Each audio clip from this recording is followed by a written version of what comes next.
And I think that's like literally astrologically what we're up against. And I also think we're up against this kind of like Manichaean perspective where everything is like good or bad, light or dark. And it's like the world is not a Marvel movie. Like it's complex and nuanced, and what's happening in one region of the world does not equate exactly to what's happening in another region of the world, or has. Like context matters, and not everything is like divided into oppressor and oppressed. And I mean, to look at the world that way is to rip it of all of its texture and meaning and the individual human spirit.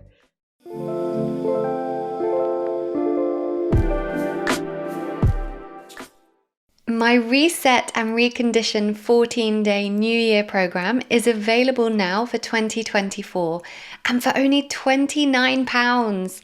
You heard me right, it wasn't an error. For just £29, you will receive to your inbox every day for the first 14 days of January, one thing to reset and recondition each of your mind, body, spirit, and beyond, to include a recipe, a journal prompt, an affirmation, a chakra balancing exercise, and most excitingly, as an upgrade from last year's R&R, one short, concise manifestation lesson and exercise each day that will lead you to absolutely knowing how to call in your manifestation for the year ahead by the end of the 14 days. And all you need to do is commit 15 minutes a day for the first 14 days of the year. And you can even join our Facebook group to do it alongside me and other women going through the Reset and Recondition program. Just head to laurenvakneen.co.uk/reset, or head to the show notes to get the link and sign up now for just £29 and be ready in time for the new year.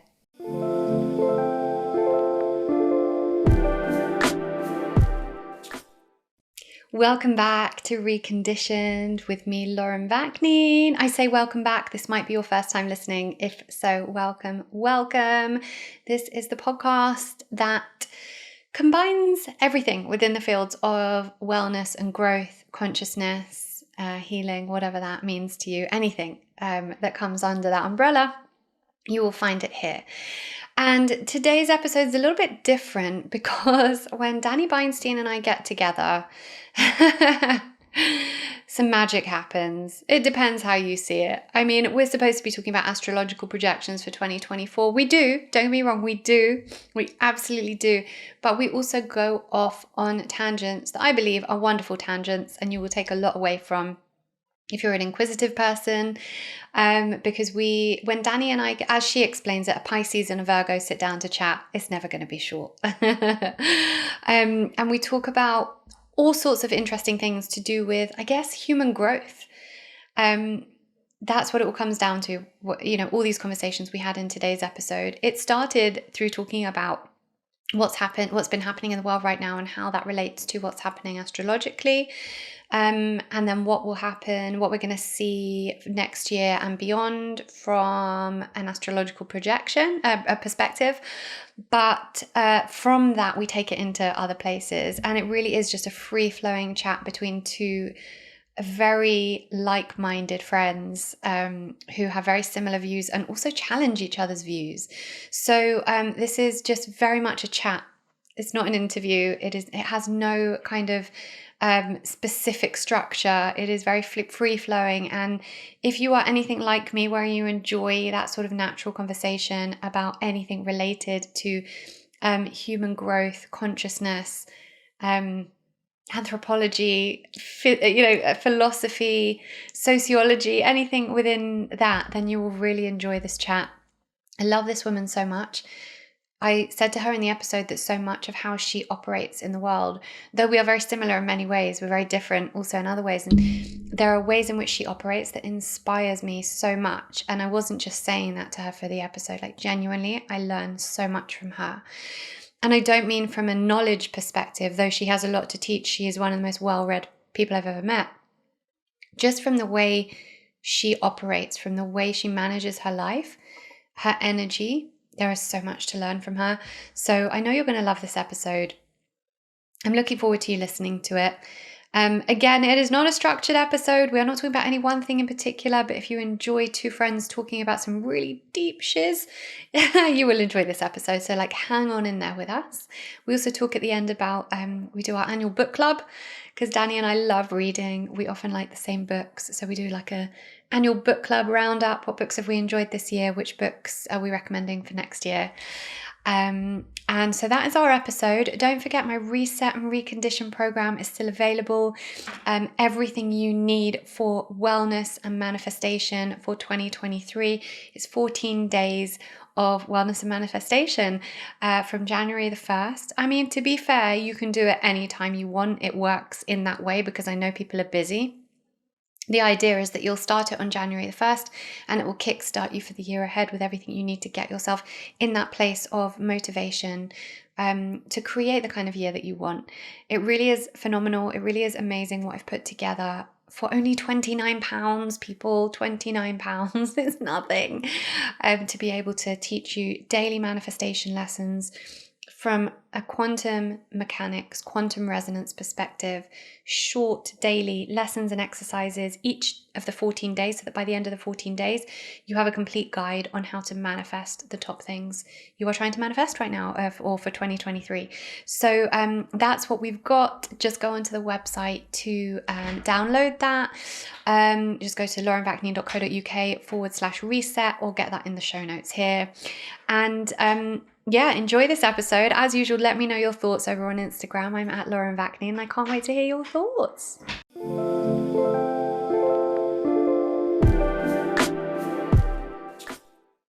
If you've been here a while, you'll know that I believe that we should get whatever we can in the way of nutrition through food.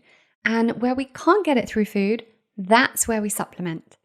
Now, in order to get myself from disabled to completely able-bodied, I had to be really specific and well-researched when it came to supplements, which is why I've been using Amrita Nutrition for the past decade, more than decade actually, to buy pretty much 95% of the supplements I take and recommend. Now, Amrita stock the highest quality brands using the highest quality non-synthetic ingredients. Most of these brands couldn't even be bought in the UK when I started taking them years ago, so Amrita have made it super easy and accessible. And the other great thing about Amrita is they offer personal support. So if you're not sure of which supplement to order, you can call them and they'll advise you. Now, they're usually a practitioner-only stockist, but you can buy supplements from Amrita now using practitioner invite code Lauren, which will get you 10% off all supplements. And once you set up an account, that 10% will be applied to every order. I've gone ahead and created a collection of all my favorite supplements with Amrita to help you out with it, which you can find in the show notes or on my website by typing in Amrita. Otherwise, just visit amritanutrition.co.uk and use code Lauren for 10% off. Thank you so much to Amrita for continuing to support our mission here at Reconditioned.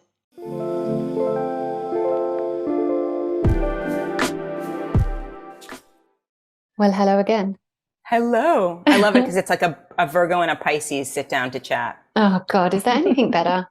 That's why we just can't stop, right? Like these podcasts between us could literally go on for hours. It's so true. Every time. And technically they do because we start before we record and we don't stop after we finish recording. So guys listening, I really hope you got some time. Although you have the much better accent.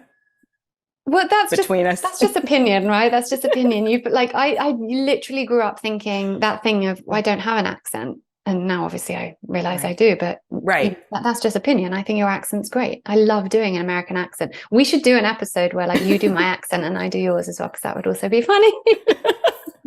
I mean, the Anglophile in me, I love everything British. Do you? Yeah, I just want to like go, and I just wish I were right now. Well, I guess it's evening for you or afternoon for you, but I'd like to be at the Wosley having says the woman who moved to rural Tennessee. Well, it actually looks a lot like the English countryside. Yeah.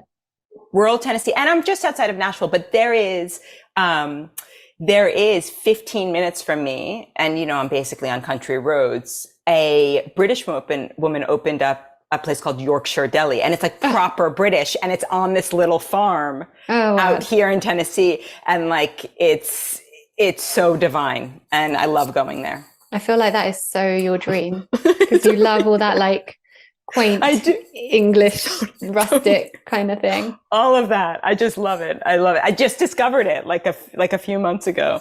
But yeah, but I do love it. You still need to come here so we can spend a weekend at the Wolseley. And yes, I have close friends there. I've been meaning to come for a while. I was going to stop in possibly last May, and then when I went to Paris, and I had to come back. But believe me, I want to get out there, and I want to get out to the countryside and Cotswolds and. I was devastated when you were in Paris and you didn't come here.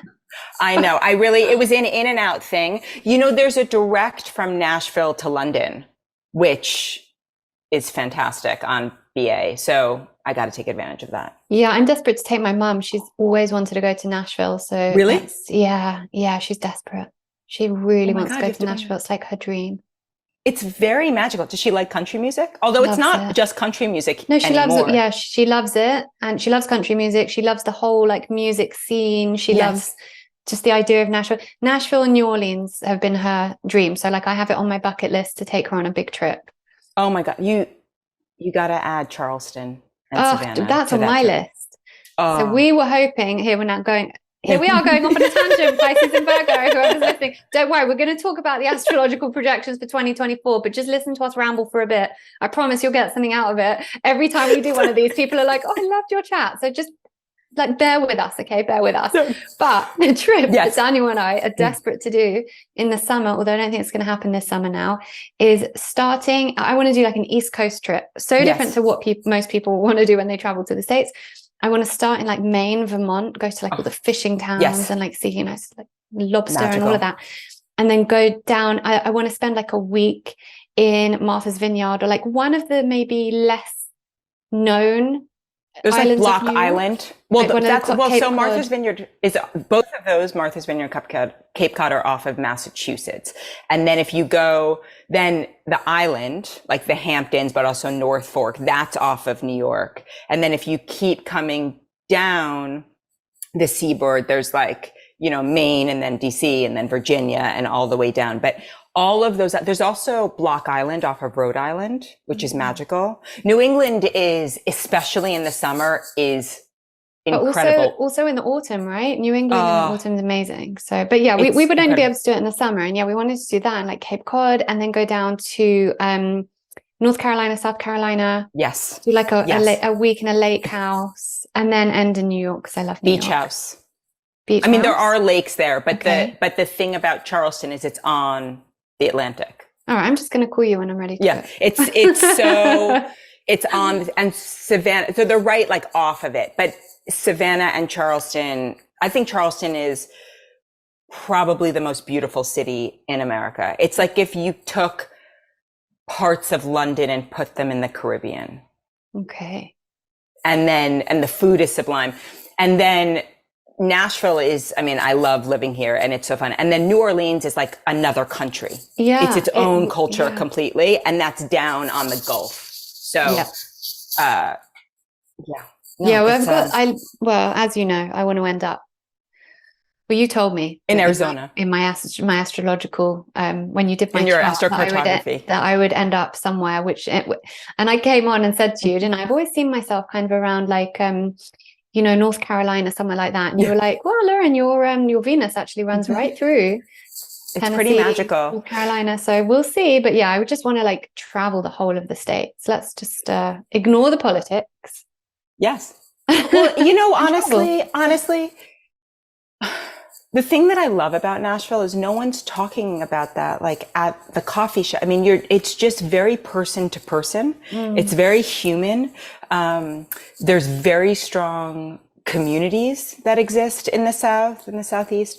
And it's part of the reason I was so drawn to this culture. There's a very strong rootedness and faith. And it's, you know, America's so complex and so regional, and people think they understand it, but Americans, we barely understand it. It's so complex and layered. But you know, the thing that's amazing about living in America is, you know, if I take a plane, let's say to Bozeman, Montana, it's a different world. It's a different culture. Yeah. Oh, yeah. Right. I always believe like every state in America is like a different country with It's the really culture. true. It's amazing. It's really true. Like New Orleans is only 7.5 hours for me drive wise. Like I plan to drive in the next few months down there because it's like when I have such envy where I'm like, oh, you can just take a train to Paris or you can, you know, or people, it's just a short flight to go anywhere in Europe. It's very similar here. Right. And then Mexico is right there too. And Canada's right there. And yeah. I think maybe Americans don't appreciate that as much. Like my cousins moved from South Africa, to California, Southern California, and they are making the most of it. They're traveling like every weekend because they weren't used to it. So they're really appreciating the fact that they can travel to like different states and do fun things. I think it's just person to person. I definitely, we're big road trippers. And so I try to take advantage as often as I can. But it's wild. Like I haven't been to Alabama. I'm a real student of history and I really wanted to go to Alabama to go to all the civil rights sites, and then their EGI just put together this, built this really, really stunning memorial. So I want to get down there, and it's like 3 hours drive.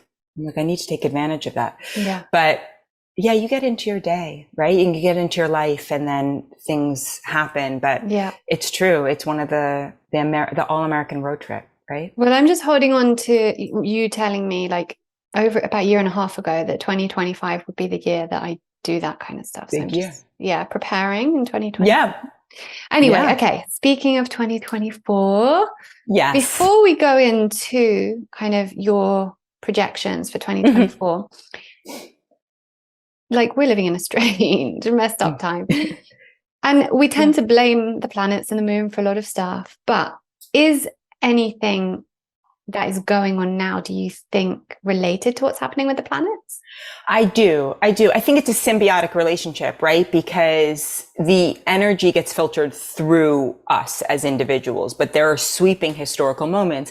And I think it is what makes this time particularly strange is the social media 24-hour news, not even news, let's call it, you know, infotainment. Information, yeah. Exactly. But you know, if you think of someone born in like in America in the 1800s, you know, they would have been witness to the Civil War, you know, World War I, the Depression, World War II, the Civil Rights Movement, Kennedy assassination. Like it is a wild time, but I think it feels more wild because for those of us living in the West, it's been relatively copacetic post Vietnam, you know, so in our lifetimes, you and I, right? So I think it feels more shocking and more sudden and like what is happening because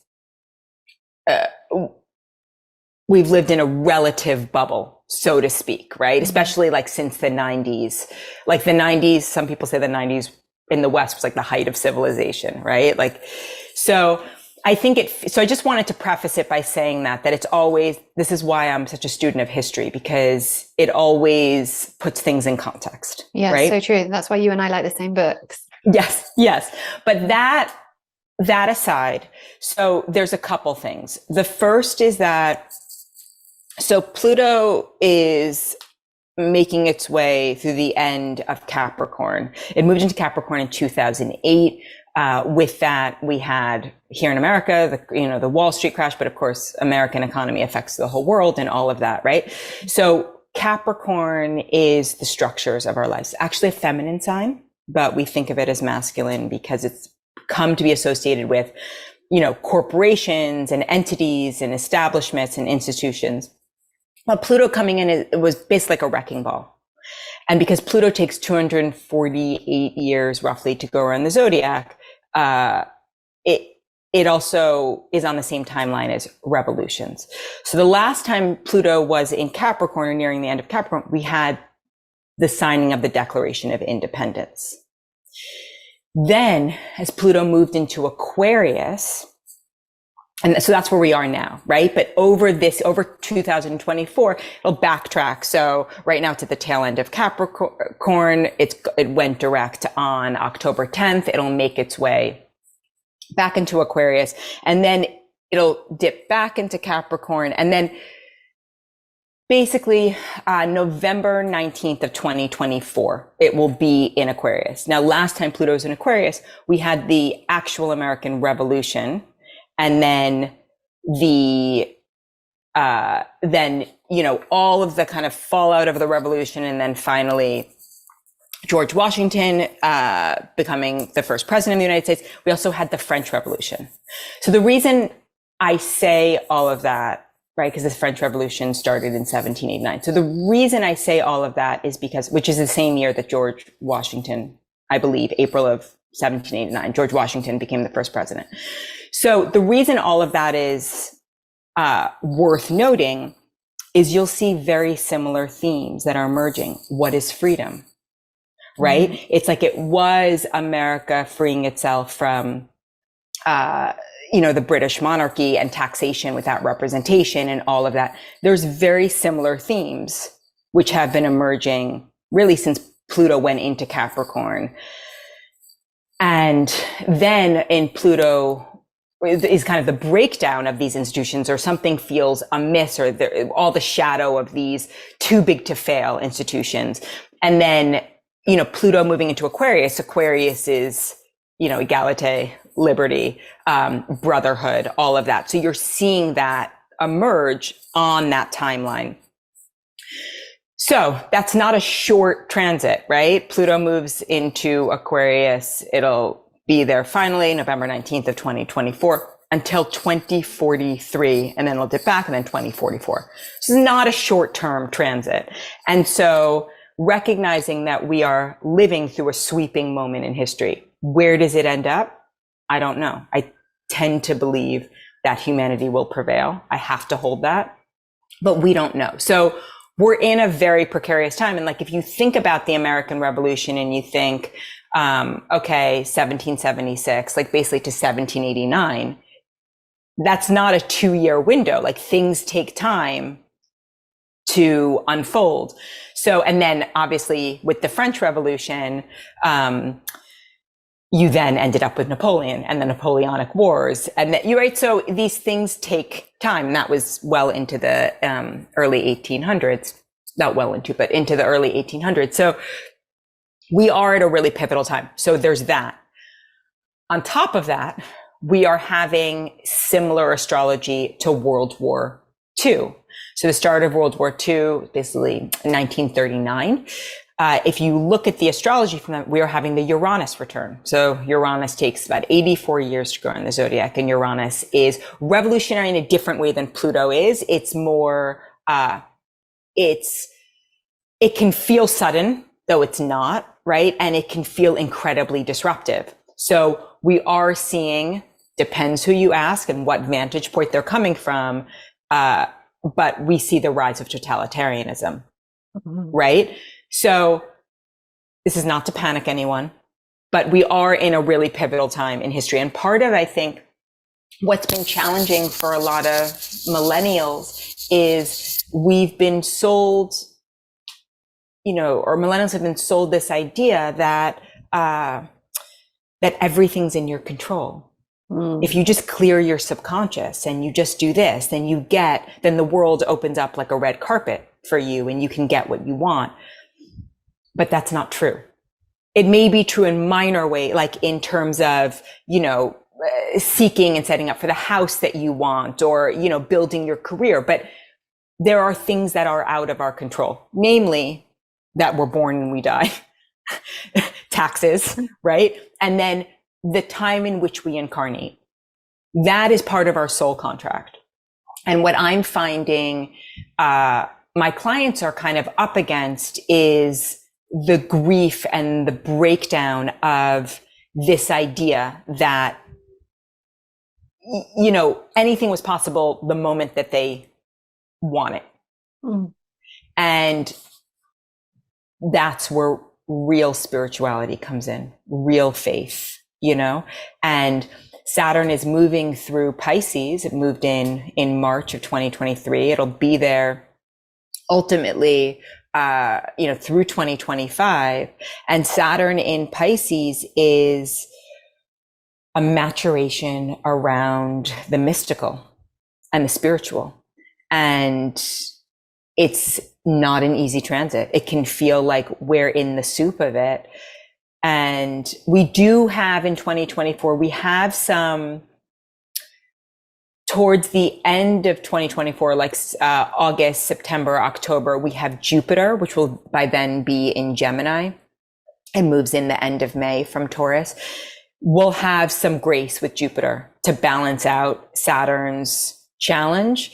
But it's not an easy transit. The thing that's interesting is after Pisces comes Aries, which is the new astrological cycle. And in 2026, Saturn and Neptune takes 164 years to go in the zodiac, will meet up in Aries. And that feels like a legitimate set change. That feels like, a kind of dissolving of the old and an embarking of the new. But again, these are seeds. Like these things take time to ripple out through the density of 8 billion humans on Earth, right? So I think that there is, all that being said, there's a lot of grace in 2024. In April of 2024, we have near the end of April of 2024, we have Jupiter, which is the planet of expansion and growth, conjunct Uranus, which is that sudden change, disruptive, but also innovative planet in Taurus, which is financial, but also it's the material world in life. So it's also earth, it's beauty, physical beauty. And who knows what can come from that? There's really potential expansion in that area. And if it's hitting your chart, even more so. And then the eclipses that we have in 2024. So we've got 4 eclipses. There's anywhere from 4 to 6 eclipses every year. So the eclipses this year are March 24th and April 8th. So March 24th will be a lunar eclipse in Libra, April 8th, a solar eclipse in Aries, followed by September 17th, a lunar eclipse in Pisces. And they start to move into Pisces and Virgo. And then October 2nd, a solar eclipse in Libra. So Aries and Libra's partnership, right? And the self versus the other. The Taurus Scorpio eclipses, which we're now complete with, but started in November of 2021, those had a lot of density to them, especially with Uranus involved. So there's it feels like some more movement is possible. We also, we had Venus retrograde in 2023. Mars goes retrograde in 2024, but not until December into February of 2025. So we're not dealing with personal planet retrogrades. The 3 Mercury retrogrades are all in fire signs. The one in the summer also dips into Virgo, but all 3 fire signs are involved. So there's I think for fire signs, there's a way to work with that in terms of recognizing how to see things from different vantage points, which Mercury retrograde can give it. So to answer your question, there's some big astrological developments, but it feels more graceful than 2023. Well, thank God for that. Yeah, it feels like there is more, there's more opportunity. But again, all energy is neutral until directed. So it's what do we do with it? How is it hitting our personal chart? How is it hitting national charts? And what does all of that mean? And then while living in this kind of sweeping time in history, I do think the kind of underlying theme here, and not that I think I'm any, soothsayer, but that is called a soothsayer. But I did predict a rise in religion. And I think we are going to see that with Saturn in Pisces. I think that people need more. They need to believe beyond the material world. And sadly, a lot of what's been called spiritual has been commercialized and about material gain. And I think people feel the limits of that. We're here to desire, we're here to experience the beauty of the world and to experience the material world. But I think there's a limit to how much it can satisfy. And I think that people are feeling called towards something bigger, which is why you're seeing these large political movements. It's that I'm part of something bigger beyond just myself and my own desires. And I think that trend will continue as it does when life gets more challenging. And actually bringing that back to what you said a bit earlier about kind of, it's about seeing what spirituality really is. Like now we're being called to really assess spirituality. And for me, this year has really done that. Like when you said it'll be more graceful than 2023, I'm like, okay. Because, I know a lot of people often say, we get to the end of the year and there's always those memes of we need a bigger sage stick, or we need, But for me, 2023 was that more than any other year. Like I know a lot of people found 2020 understandably very hard. For me, 2020 was an education, an opportunity for immense growth, so much learning, so much opportunity for me to, and for many people to go deeper on their spiritual evolution and truly show, but for me, 2023, there's been a lot of that feeling of kind of walking uphill, battling uphill a lot. And so a bit more grace for 2024 would be really welcome. But, when we're talking about spirituality, and I'm so glad you brought that up, these difficult times, and I know you will so agree with me on this because we have the same views on this, but it's so easy to talk about being spiritual in a time that's just, kind of like simple and not easy. No time's ever easy, but when things are kind of balanced in your life and things are where they are, like it's really easy to go to, full moon circles and sound baths and go to yoga and meditate when things are easy. But when things are challenging, that's when we're actually being called to really look at what spirituality means for us. Like, what is that word? Because I actually don't even like the word anymore because of the connotations around it. I'd rather like refer to it as consciousness, but let's just use spirituality anyway for the moment, just so we're not confusing everyone. But, that's what spirituality is for me. And actually, I had a really good example of this. A friend of mine, one of my closest friends, her mum's really sick at the moment. And she called me when she was from hospital. And her mum was about to go down for a big surgery. And this friend of mine is a sound healer.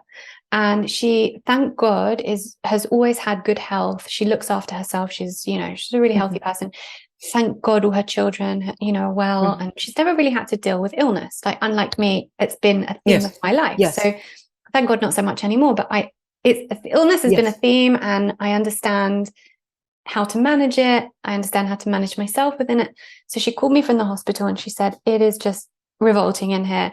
The bright lights and the sterile smell and the green walls. And when she's in surgery, I think I'm going to have to go somewhere and like find a yoga class. And, she was in central London. And I was like, okay, let's look at this. It's like, let's just look at what you're being called to right now. Yes. It's all well and good being spiritual when you spend your days in yoga studios and sound baths. But how spiritual can you be right now in that sterile environment, under those harsh lights, with the doctors telling you things you don't agree with, waiting 8 hours for your mum to come out? Yes. Number one, you're not going to not want to be there if they come out to tell you something, or if but this is your opportunity to step into that spirituality. And I'm just using that as kind of an analogy for what I feel like we're being called towards at the moment. Because for me, as you and I have spoken about this, the stuff that's going on at the moment has hit home for both of us for various reasons.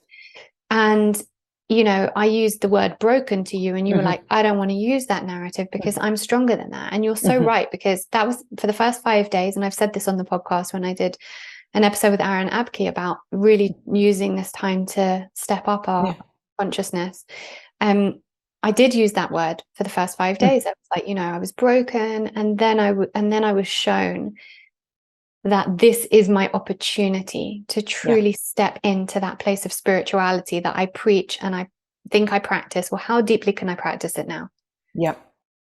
Yeah. And is it that maybe in 2024, that's what we're being called to really step into? Because, you know, we can talk about spirituality until the cows come home. Let's look at what's going on in the world. How are we managing it?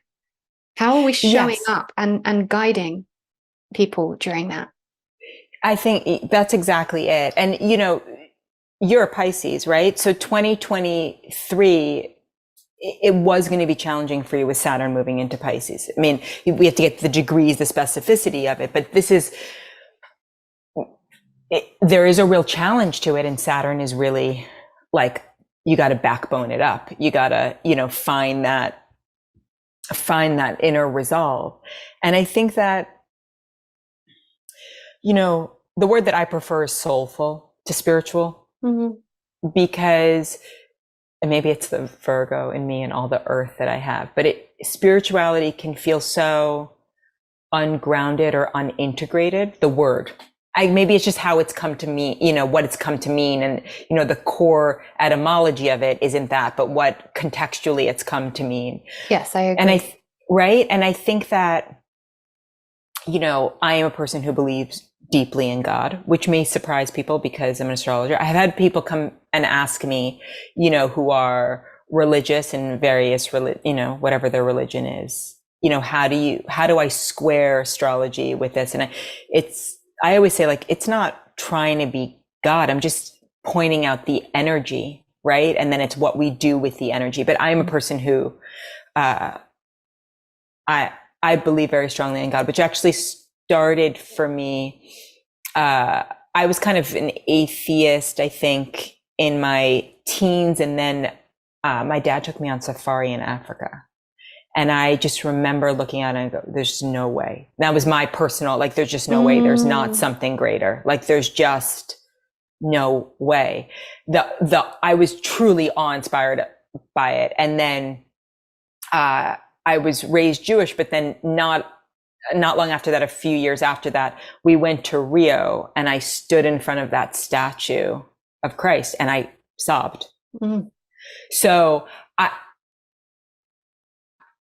went through some kind of religious, I contemplated converting to different religions and then kind of settled back into my Judaism, but I have a kind of like Gnostic Christianity. That's kind of which is basically it's basically Jesus when he was a Jew preaching, like those kind of beliefs are the ones that I just come back to, right? Like mercy and forgiveness and consciousness and oneness. That's all side. But for me, I have a strong faith in God. And to me, that is not, I love what Carolyn Myss says. She's like, you know, God isn't personal, but sometimes I'm paraphrasing here. There's like the miracle of him bending towards, of God.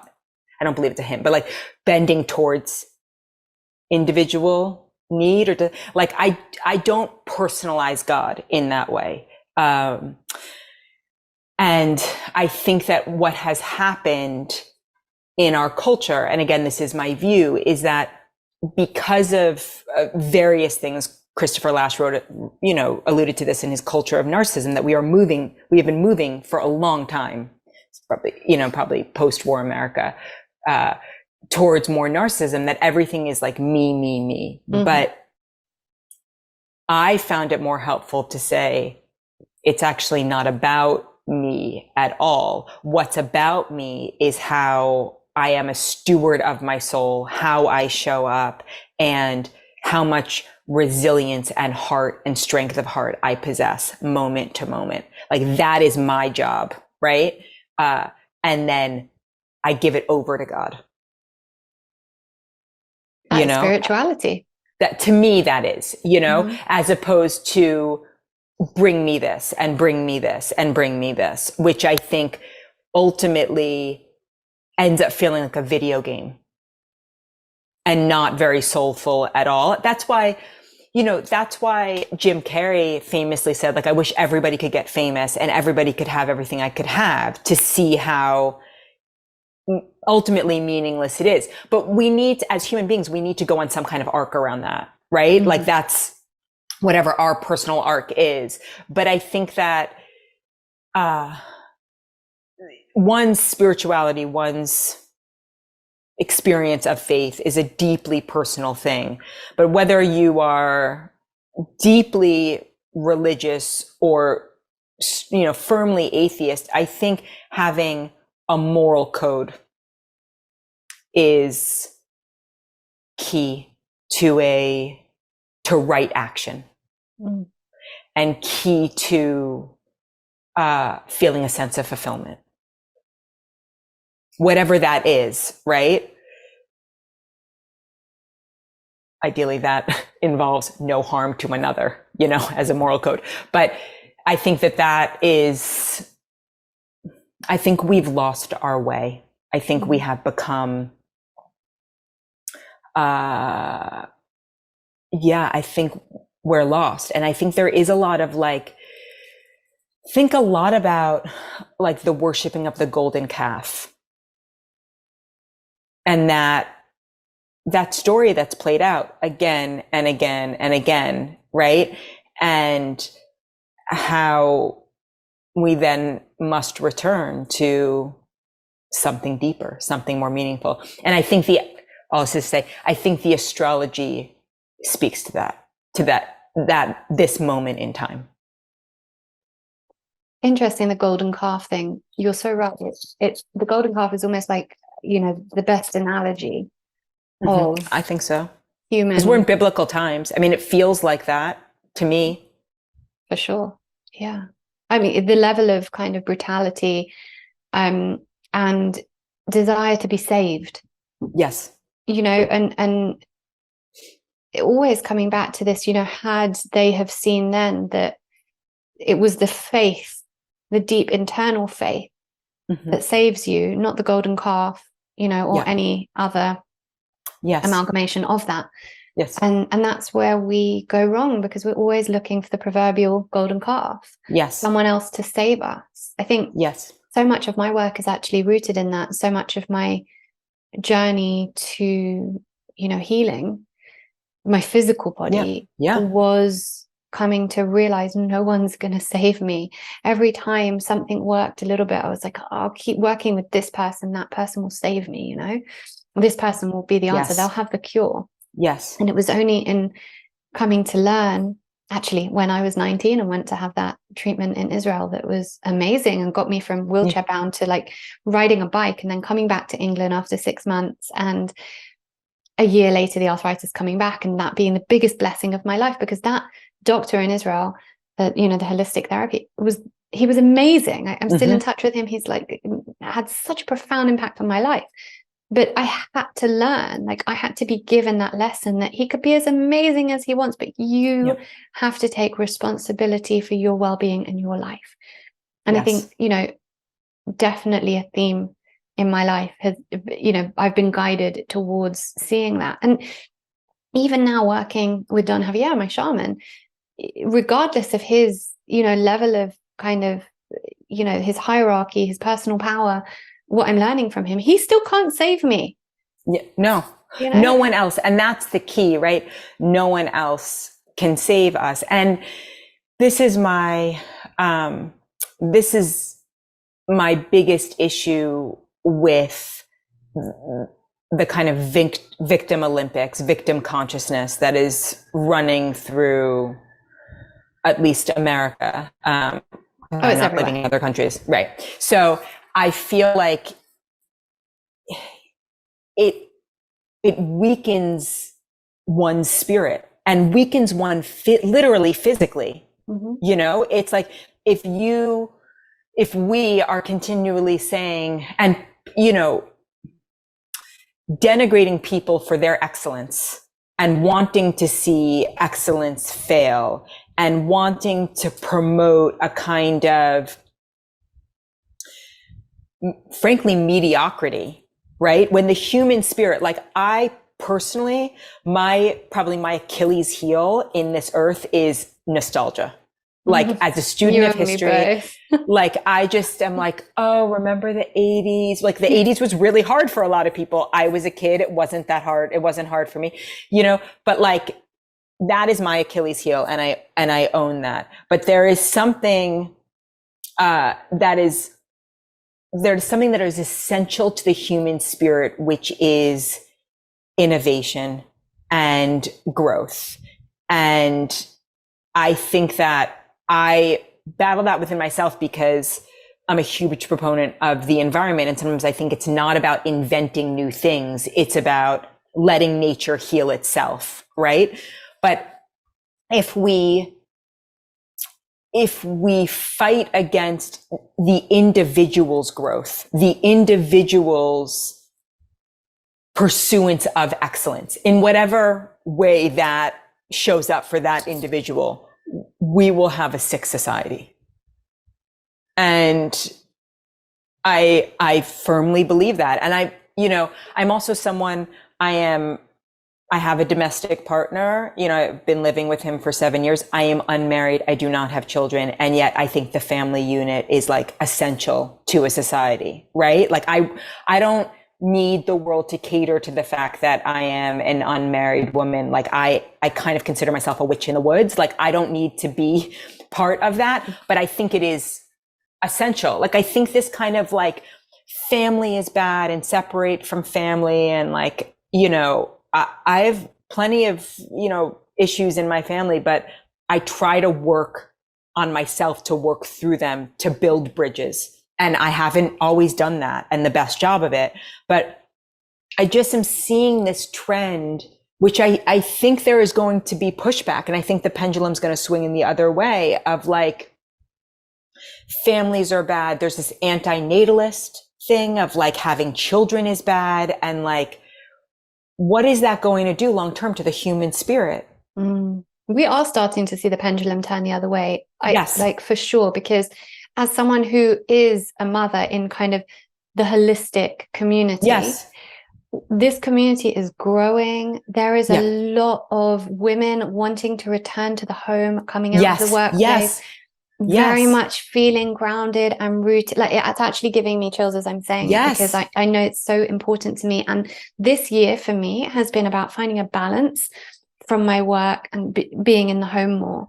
And so I'm seeing it as a theme around me so much. Women are being called back to the home, 100%. Called back to be present mothers, called back.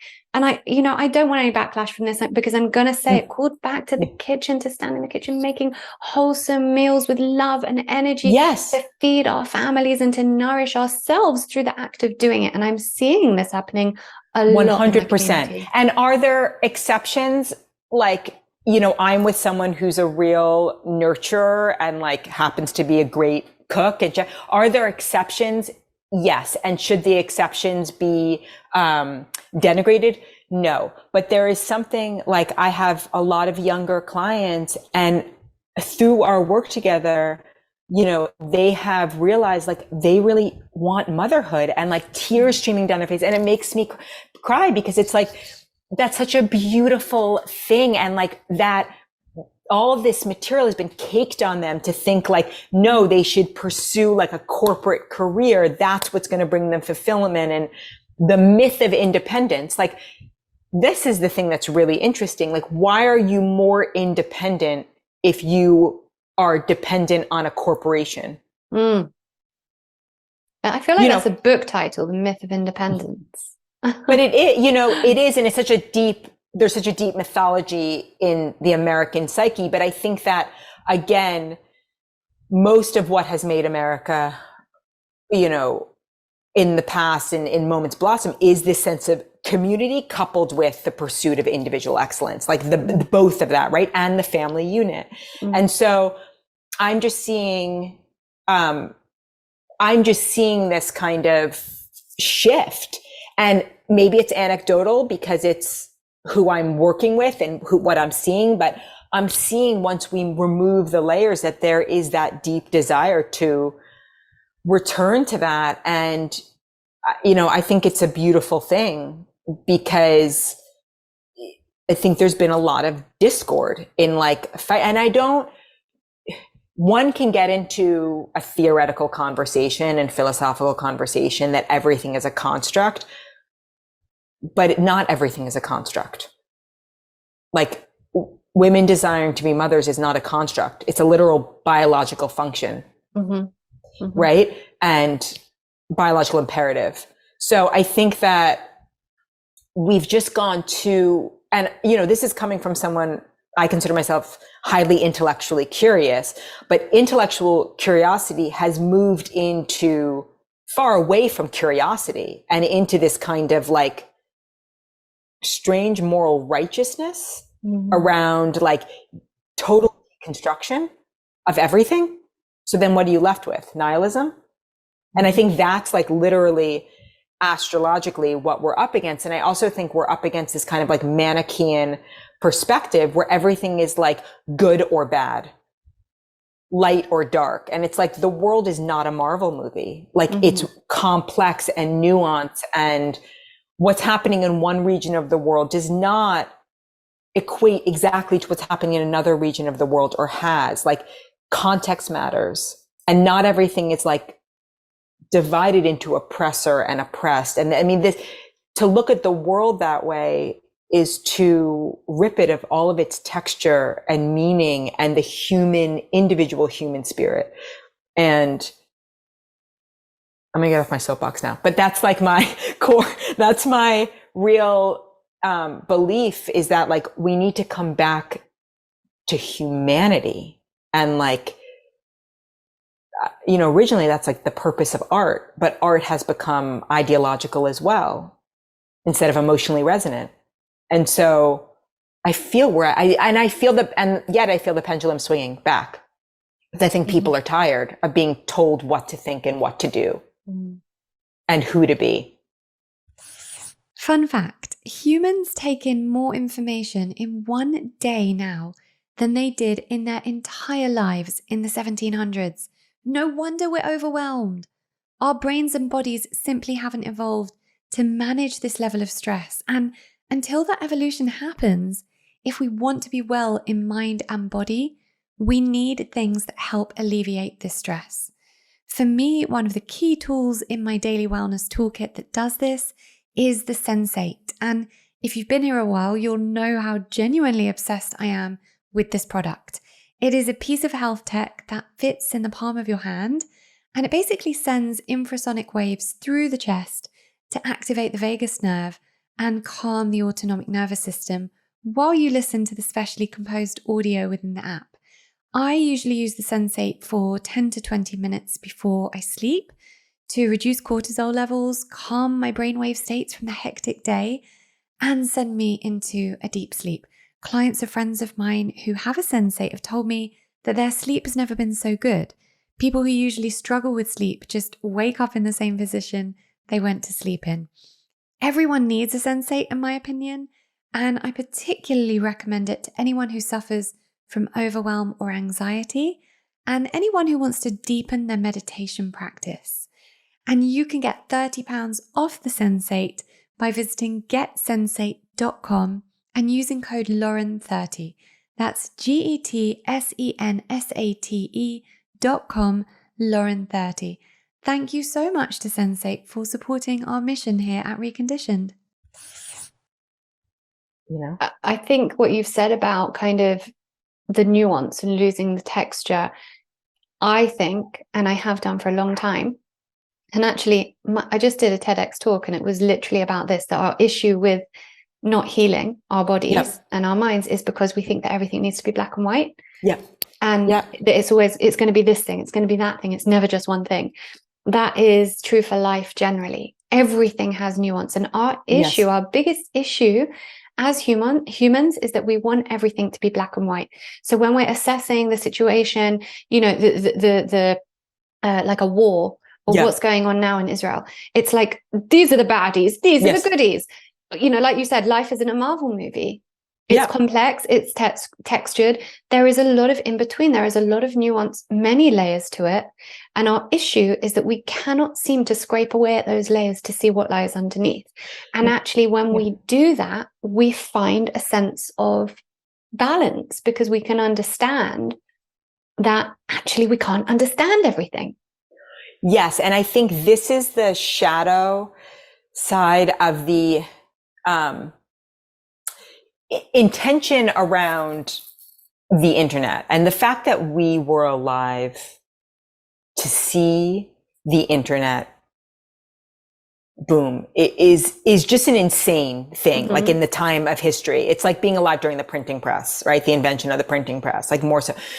I think that the promise of the democratization of media has left us bereft of a human narrative because it's so many people, right? It's like everyone now has a microphone. So how can you distinguish what's truth and what's not truth? Whereas before that, there was kind of information, sure, information was kept private and secret. It still is now, right? There still is that, where things are hidden, truths are hidden, but like it had to go through so many layers to come to a cohesive narrative. Now, each individual has a microphone.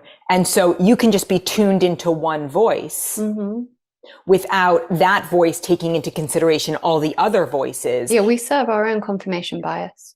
Yes, exactly. That's a much better way and simpler way of saying it. Yes. And so it's the irony, right? It's like the democratization of media led to, in a way, less humane thought, when the intent is that it would have given us like more empathy, but there's also empathy fatigue.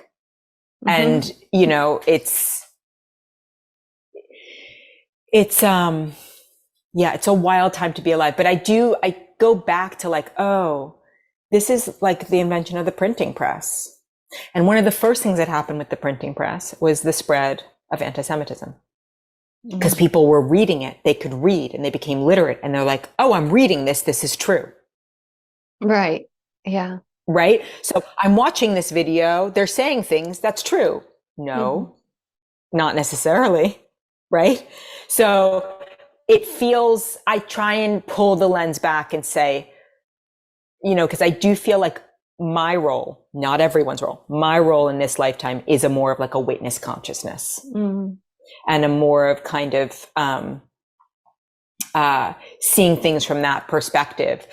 And I think part of that is not having children, because I think that, which by the way, I thought I would have 4 kids. So my life, that's a whole other conversation, has not gone the way I thought it would. But it's like, because I don't have that primal thing of like, which I know I would if I had a child, like their security and their safety is my number one priority. I'm able to see things, I think, a little bit with a pulled back lens, given all of the fact. Now, that's not everybody who's childless. That's just my journey. But I also think that is your level of intelligence, because I observe you in your witnessing.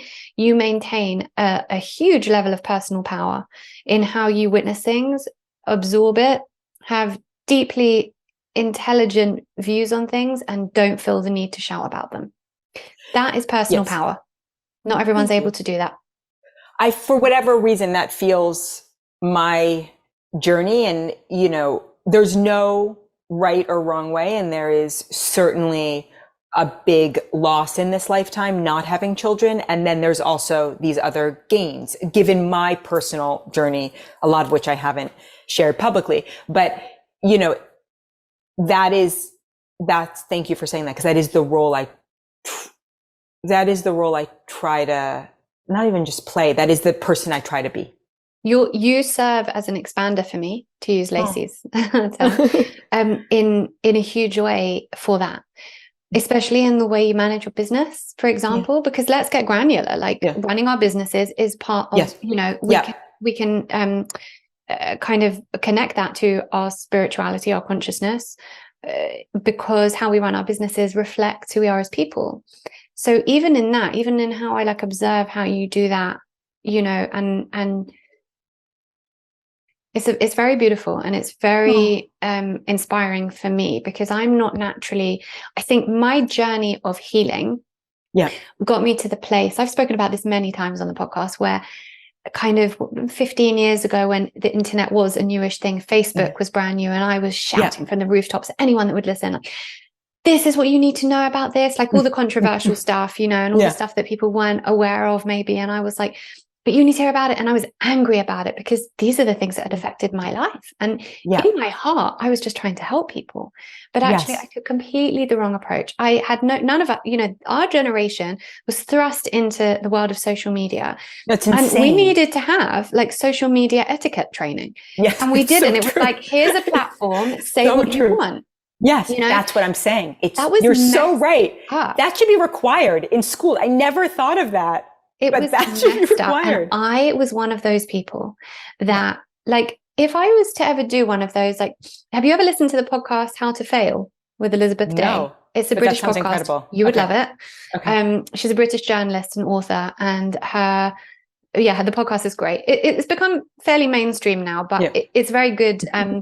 Like the ethos behind it is she takes someone that's well known-ish and she asks them about their 3 biggest failures in life.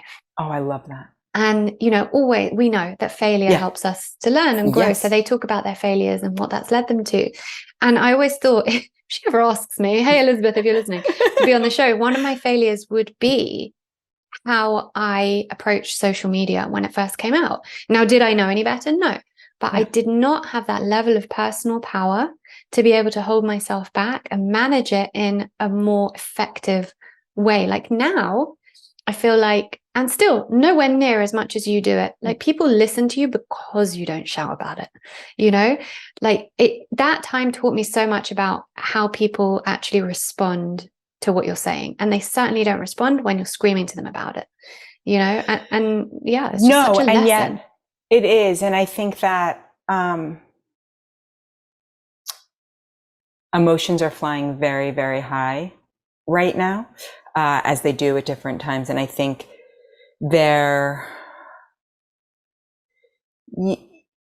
it's interesting how our experiences in life inform how we show up. Like I have a father who has very, very big emotions, and they seem to have gotten bigger. I don't know if they've gotten bigger as he's aged. He's about to turn 80, or if I've matured more, so I see it differently. I don't know. I can't answer that, right? Because everything is subjective. And you know, when you're looking at something like this, but his really big emotions, it's almost like I had a reaction formation where I'm like, okay, you're having such big emotion. And it's like, it really like could be the printer not working or like the war, right? Like he doesn't have a highly regulated emotional system. And he certainly doesn't have mastery over his feelings. So I think in we have the same dad. My dad's also about to turn 80. Maybe it's like that generation. But I think almost like I could have gone a million different ways, but I think like one of my siblings, I think carries that same emotional response to the world. And I don't. And I've been accused of being very detached because I don't. But I think it's partially growing up around that and going, that's not going to work for me. Like I can't live in the world that emotional all the time. You know, partly that's why I watch shows like This Is Us, which is no longer on, because then I like sob, you know, like sob every single episode. And there's an element, you know, art provides catharsis, right? Or like the book A Little Life, which led me, you know, from fetal position sobbing for 3 days. But like there's like, I tend to be, and it's not that it's not spontaneous. Like I will have emotional reactions, but I think I have a kind of knee-jerk reaction to step back and say, what's happening? This war has been an interesting,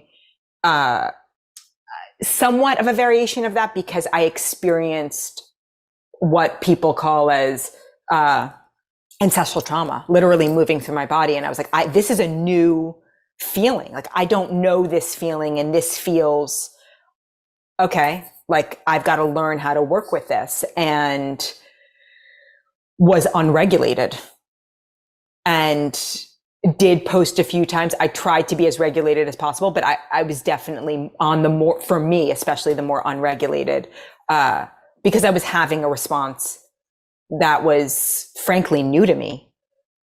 Even though I had grown up having nightmares around World War II my whole life, like that, it triggered all of that. But I think partly that's because it's a reaction to my father, and my mother is non-reactive. So I think I have more of my mom in me. It's reversed how a lot of people think of male and female, right? Like, those gender stereotypes are reversed in my parents, even though my dad was the family system was, my dad was the provider and my mom was the homemaker. Their emotional responses to the world were that way. My mother comes from, her brother's a nuclear physicist, like, they're real. And my dad comes from like street, like, didn't go to college, didn't finish 7th grade, went to the army, and then, built a business. And they're very different in how they perceive the world, and are both have massive amounts of unhealed trauma. So I think that led me on the path, and I'm the third. So I had some wiggle room, I think, to, if you're a firstborn, it's a different thing. If you're second, but being thirdborn and then being 8 and 10 years younger than my sisters, I think gave me more of like, that's not going to work. That's not going to work. That's not going to work. I better work on myself. Yeah. Like, because I don't know what, like, I'm not seeing any paths that really appeal to me here, So it's funny because I'm the first, and my dad being Moroccan, that real kind, and the oldest son of in a family of 10, and me being the first. 10. Also, well, he was one of 10. Yeah, in Morocco that was normal, and then he moved to Israel in. I have such envy 60s. of that, because I have, I don't have, like, basically we're not connected to our cousins, and then most of my dad's family, where there would have been extended cousins, died in the Holocaust. So I have such envy of that. Like, to have a giant family like that. It's beautiful, but then also Moroccans. Yes. There's a lot of ancestral trauma that plays out in the form of jealousy and competitiveness. And there is a lot of drama. Yeah. I grew up with amazing connections with my cousins. I have 30 first cousins. Some of them I'm still, extremely close to, especially, like at the moment with most of them being in Israel. But it's a lot of drama. But oh my God. And Ashkenazi is also different than Sephardim, so right? Different, so different. Because like Daniel's family, we've both got Daniels, but Daniel's family, when I met Daniel and the first time I went to his house, it felt like we came from different religions. The cultures were so disparate. And the foods are different, like everything, down to the everything. Like in my family, there can never be enough food. There is never too many people that you can invite over, and everyone, totally different. It is so different. Daniel's family are very anglicized as well. So they've been in England a long time. His grandmother was actually one of his grandmother's family were one of the first that were let into the first Jews who were let into England by Oliver Cromwell. You'll love this because of your history stuff. Wow. So they're hugely anglicized, so they're very big on manners and politeness, and I had to learn things like I didn't know that you weren't allowed to lean over someone at the table to get something. Now I've come from a family where there's 40 people at a dinner table on Friday nights, and you throw things, you like throw the bread, you throw, like whoever can, whatever you need to do to get the food passed. And in Daniel's family, he was like, don't lean over. I was like, oh my God, why? And he was like, no, you're not meant to lean over, just say excuse me. And I was like, oh my God, I don't know how to behave right now. But you're speaking to part of what I find so beautiful about the Middle Eastern cultures, and not just Jewish, but there's, the Muslim, like that kind of like the warmth and and the hospitality and the literally breaking of bread, and the dipping in the sauces and the kind of, Ashkenazi are historically more assimilated in that way into Western culture, anglicized or what. So they are. When I moved to, growing up in New York City, I was never around Sephardic ever. And then I moved to LA when I was 25 and I was like, Persian Jews, like what this is like, literally you might as well just be a different religion. And like you say, the Ashkenazis are much more assimilated. And I am Sephardi, so I can say this, and I say this with love. I don't say this negatively in any way, but we're almost a bit more primitive to our original cultures. That's just how, like when the breaking of bread, that like as an example, on a Friday night, when Ashkenazi Jews cut their bread with a bread knife, our tradition, it's actually a tradition, is to break it and throw it to, like, you don't pass it, you throw it. It's actually a tradition. It's not just because we throw it to Daniel. When Daniel first came to us on a Friday night, he was like, what the fuck is going on right now? But that seems so beautiful to me. That's funny because we actually, in my house, we do break it. We don't cut it. That is interesting. We do like tear off the challah. But yes, there's no question. And that was a learning curve for me. Same with, learning when I was younger about Ethiopian Jews in Israel flying to pick up to save the Ethiopians. Like all of that was a learning curve for me. I grew up amazing. I've been sharing a lot of videos of Ethiopian Israelis at the moment. And it reminded me of the time when, back then, in the 90s, watching the videos of the El Al planes landing literally in the desert, like in the middle of nowhere in Ethiopia. And I remember crying as a child, like seeing these planes land to pick up these Ethiopian Jews and take them out of danger and take them to Israel. Like it was the most amazing. It's incredible. thing. Yeah. It's incredible. I've always wondered why there isn't a movie about it, because it's such a classic movie story of like rescue. And maybe there is. Maybe there is. If anyone knows, we should let us know. But I think that this again speaks to the nuance. Like people don't know that in Israel, like Mizrahi Jews or Ethiopian Jews, or it's not just white Ashkenazi, Jews. White Ashkenazi, rich, privileged. Upper East Siders. There is so much nuance. That's me. To everything. I'm not in Israel. I'm in America. You know what I mean? Like, but I think that people don't understand that most people in Israel are visually indistinguishable from their Arab neighbors and Palestinian neighbors. So this world is so complex and so layered. Just like all the sects of Christianity and then Catholicism, and there's like there's all these different subsets to lump anybody. Like not all white men are the same. Not all, like I find that. Well, it comes back, it speaks to your point of like the victim thing and the denigrating any specific group that could potentially be slightly more privileged in some way. It's like this way that we speak about white men now, like all white men are bad, or it. And again, it kind of almost comes back to this when you were talking about the victimhood, this kind of victim consciousness we're existing in at the moment. And for me, that's definitely a theme that comes up a lot and that I really focus on in my work with clients, because I truly believe that the way that we present or the way we feel about ourselves and the way we present our identity will determine a lot of the outcome. I know that when I identified as the disabled person, I was the disabled person. Yes. Whatever my identity is. And so this is why when we exist in this victim consciousness, it's a bit like now, and I don't say this to be inflammatory at all, because I'm working with my clients on this. I feel deeply passionate about it. I'm saying it with the most amount of love in my heart. The whole thing about kind of neurodiversity at the moment. Oh, yes. Being huge. And it's almost like, right, you are neurodivergent. And so you can now forgive yourself, be okay with this, or that. And I'm not saying you shouldn't forgive yourself or shouldn't be kind to yourself. Absolutely, you should. Also, and there are many things we can do. And there are many reasons why so many people are suffering with neurological challenges because of the way that our modern lives are and what's expected of us. You were talking about the internet before. Have you heard this stat? I'm sure you have, because you read everything.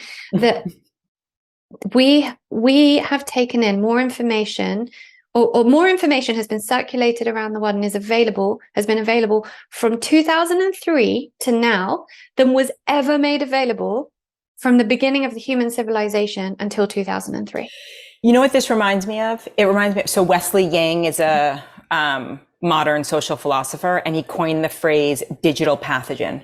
Okay. So this idea, like if, you know, girls on TikTok are seeing others who are anorexic, then they develop those behaviors, you know, and we're seeing that left, right, and center, right? Yeah. And it's like, it's incredibly worrisome, and one has to fight to really maintain one's integrity in our current culture. And this is why I think literature is so important, because it literally rewires our brain.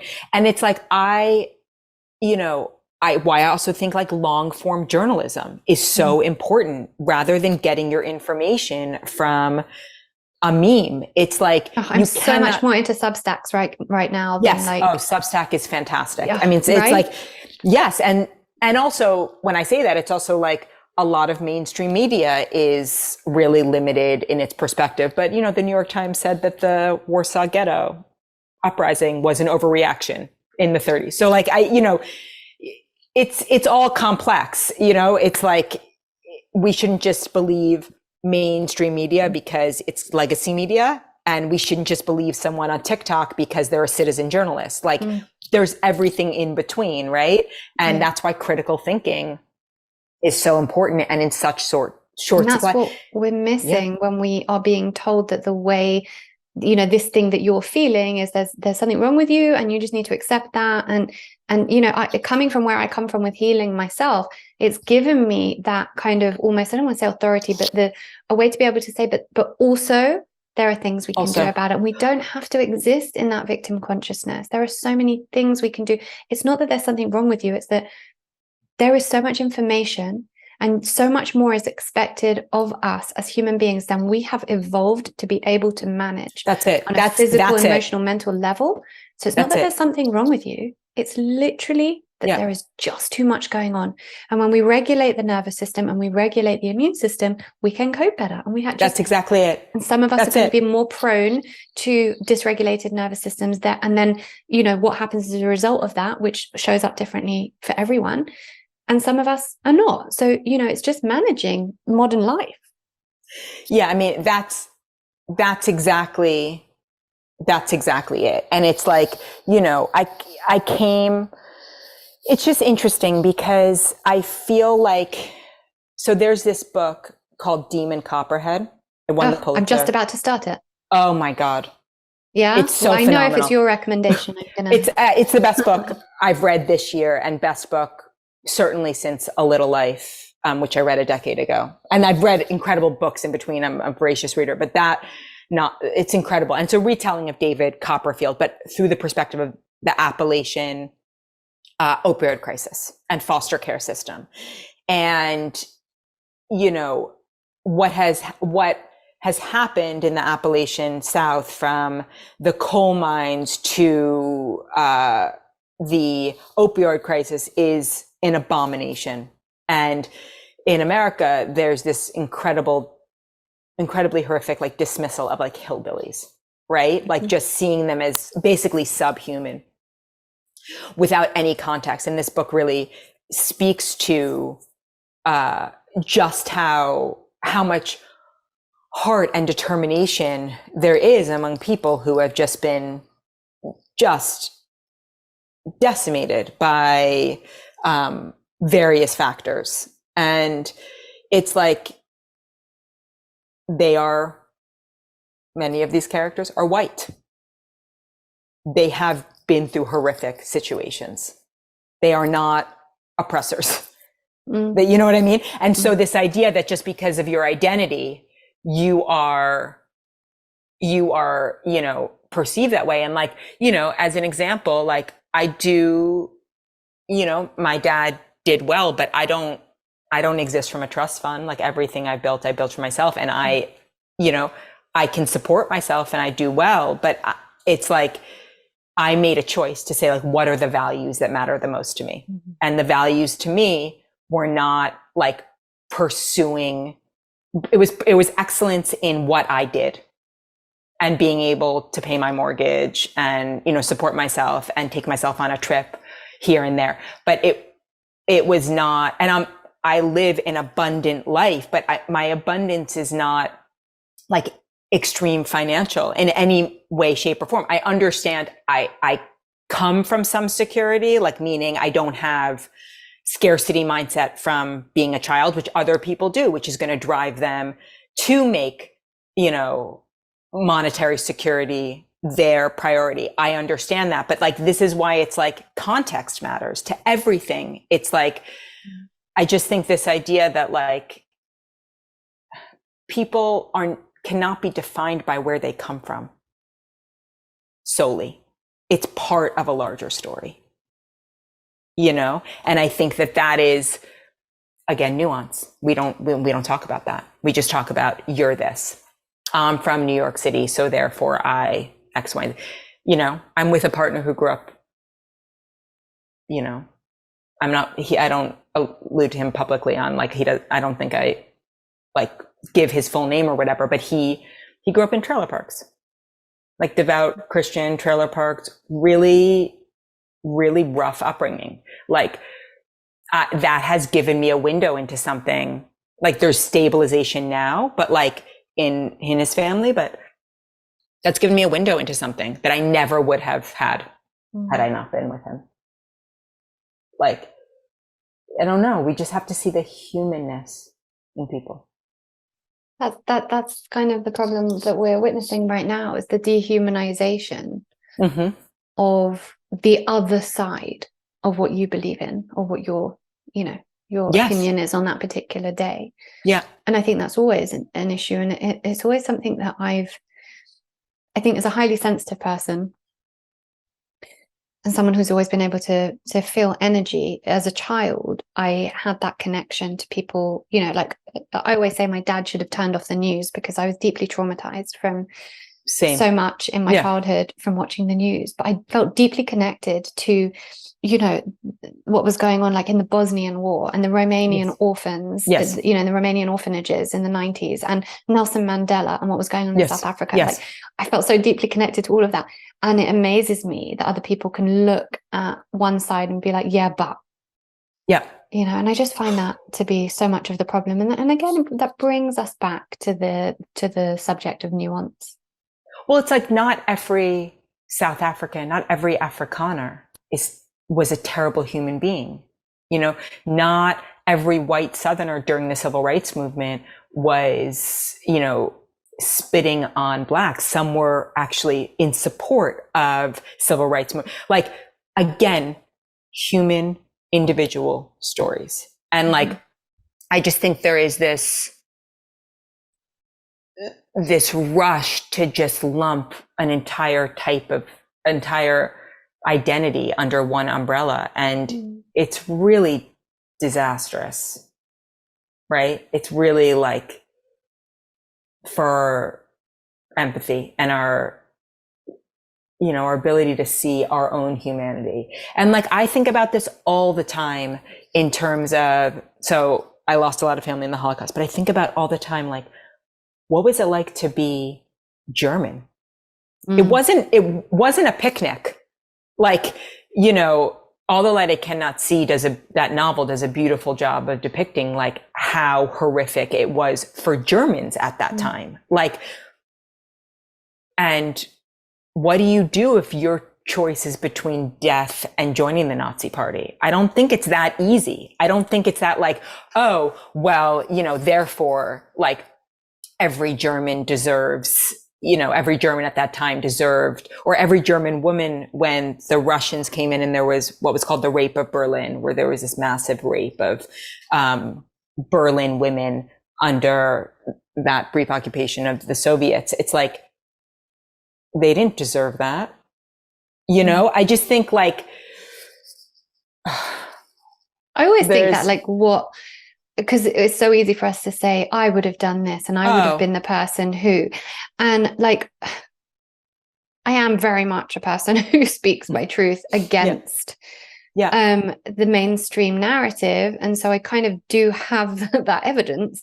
However, if there was a chance that my children could be harmed, exactly, or killed because I'm hiding someone, would I do it? We don't know. You don't know what you would do. You don't know. You know, did you see A Small Light? God, it's so beautiful. No. What is it? It's a mini series, and it's, you know, told from it's basically focuses on Miep Gies and her husband. And I didn't realize there were 6 people that were actively hiding, you know, the Franks and the Von Pels and all of that. I didn't realize and I didn't realize how much Miep Gies' husband had done and how much of a part of the resistance. And, you know, I just learned so much more about the Dutch resistance, and it's so well done and modernized in a way that's so accessible. It's incredible. Like, I highly recommend it. Yeah. It's one of the best things I saw all year for sure. But I just think about that all the time. And I think about, you know, also we've come to equate speaking out with being virtuous, but actually sometimes the bravest thing is actually the people who are doing the thing, not speaking about the thing, right? This is what I mean. This is what I said about you earlier, though. That's where you teach me a lot in that, because I was raised in a family who was, you say everything you feel, and you just, you know, and that was how I was raised. And that I really have had to learn to hold my tongue and to not always say what I'm feeling, you know, in situations, but there's like in personal situations as well, like with friends. And I don't always do that right still, because my conditioning was so much so that, like, you feel everything, you say it, and actually, like, there's so much more virtue in just, you know, having that grace. Well, there's a place for all of it, right? Because holding it in unnecessarily also isn't helpful. So I think there is a beauty in growing up in a home where things are so vocalized, and it's like, because that was a lot of my family, but we didn't actually communicate. We just kind of like, people just kind of spewed their thing. Yeah. But I think that there is, I don't know. I think there's just so much fertile ground here for bending the arc towards justice. And I think that it starts with the human element. But just going back to that, like, I ask myself that all the time. If I were, you know, as a student of history, and if I lived in a previous era, for sure it was the South in the late 1800s, mid to late 1800s. We were there together, babe. We were 100% there together. And I don't even know what role. I just know that the first time I came to the South, I was like, and from when I was little, I only wanted to read books about the South. I was just, the civil rights movement, it was just a point of like complete fixation and fascination. Like, if I were to go get a PhD, it would be either in like very early Christianity, like Gnostic Christianity, or the antebellum South to the civil rights, like that, those two eras. It's so crazy how similar we are. Like, and take into account, I did not live in America. We were not taught about the civil rights movement until I was like 18. No one had ever told me that was a thing. Yes. Slavery, none of it. And when I was 15, I took myself to the library and took out a book about it. And when we had to write something for our GCSEs, which is like the equivalent of the SATs, I guess. Yeah.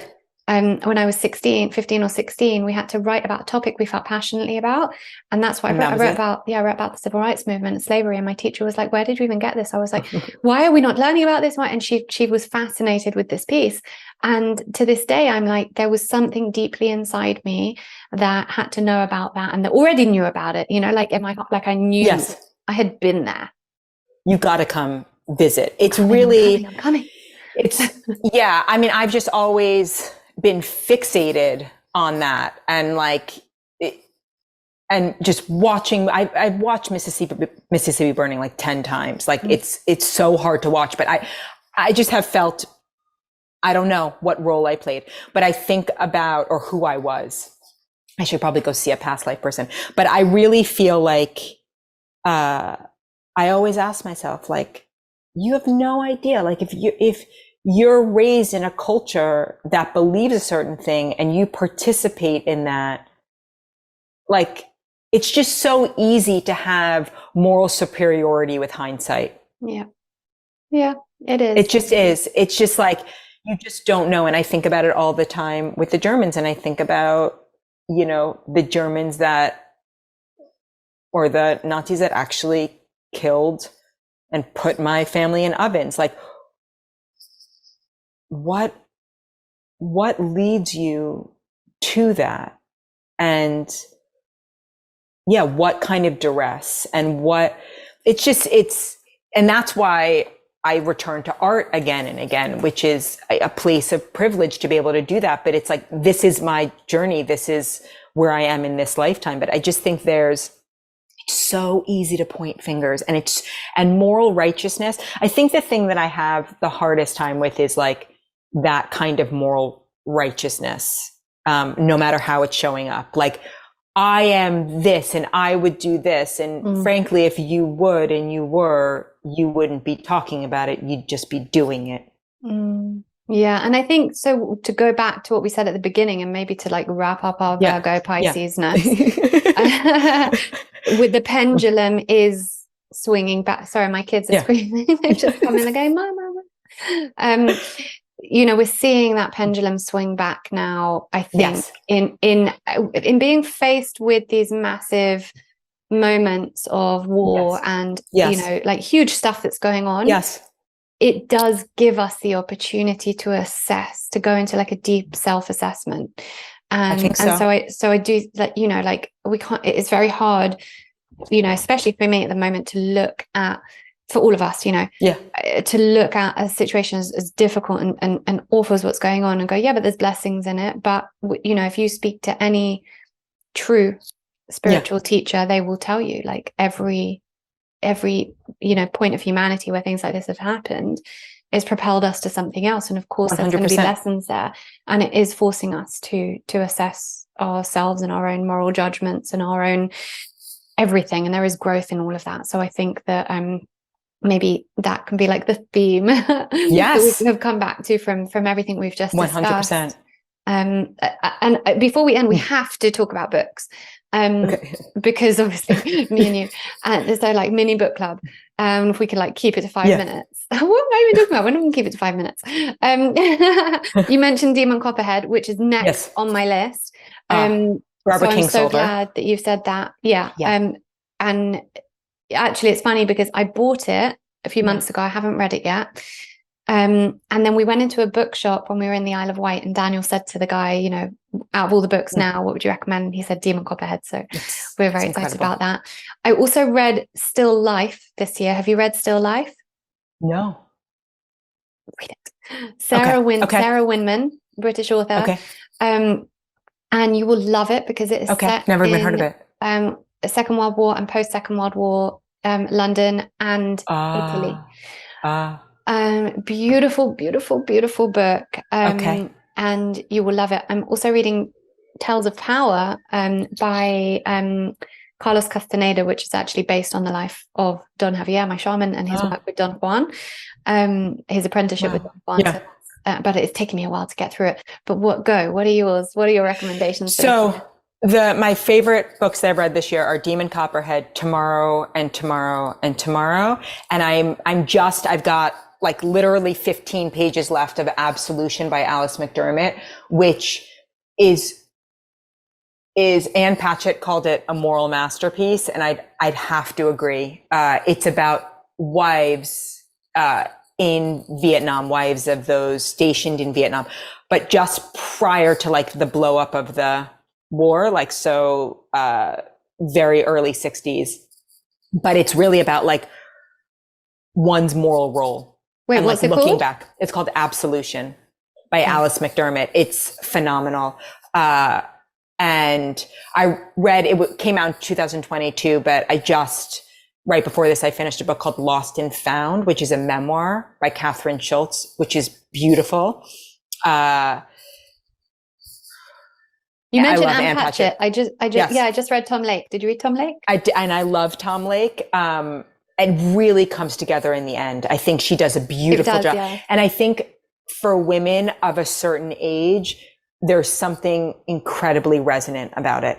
It was I had that feeling of, the feeling of nostalgia. Yes. Of times that I'm going to articulate this really badly, but how I felt about COVID, like the time during COVID, was I was raising like young babies during that time. Yes. It was really hard.